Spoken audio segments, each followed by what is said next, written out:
રાજકોટના રીબડા સ્વામિનારાયણ ગુરુકુળની સ્કૂલ બસનો ડ્રાઈવર નશાની હાલતમાં ઝડપાયો હોવાની માહિતી સામે આવી છે। રાજકોટના રીબડા સ્વામિનારાયણ ગુરુકુળની સ્કૂલ બસનો ડ્રાઈવર નશાની હાલતમાં ઝડપાયો છે। આ બેફામ ડ્રાઈવરે નશાની હાલતમાં સ્કૂલ બસ ચલાવી રીબડા એસજીવીપીના 14 જેટલા વિદ્યાર્થીઓના જીવ જોખમમાં મૂક્યા હતા। આ બેફામ આટલેથી ન અટક્યો તે નશામાં વિદ્યાર્થીઓ સાથે ગાળાગાળી પણ કરતો હતો। પોતાના બાળકને બસમાં મૂકવા આવનાર વાલીએ તેને રંગે હાથ ઝડપી પોલીસને હવાલે કર્યો હતો, જેથી કોઈ અઘટિત ઘટના બને તે પહેલા જ તે ઝડપાઈ ગયો હતો। હાલો ભાઈ, ભલામણ કોણ કરવા આવ્યો એને બોલાવી, આ લઈ લે વિડીયોમાં છોકરાનું બયાન લે।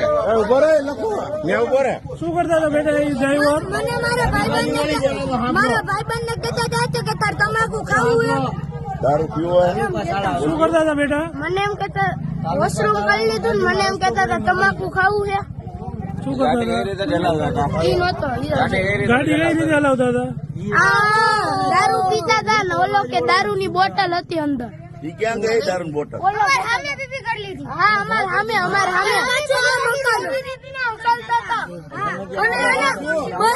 હાલો સાહેબ, હવે ભલામણ કરો તમારી। આ ભાઈ બસના કોન્ટ્રાક્ટર હે। અને શું કરવા માંગે છે? પુરાવા છુપાવવા માંગે, રજા આપવા માંગીએ છીએ, બીજું કઈ કરવાનું પુરાવા છુપાવવા માંગે બસના ડ્રાઈવરને। ડ્રાઈવર 3 વર્ષથી અમારી પાસે કાર્યરત હતો, ત્યારે એને આવી એવું કઈ નથી બની। ઉતારવું। હા, બસ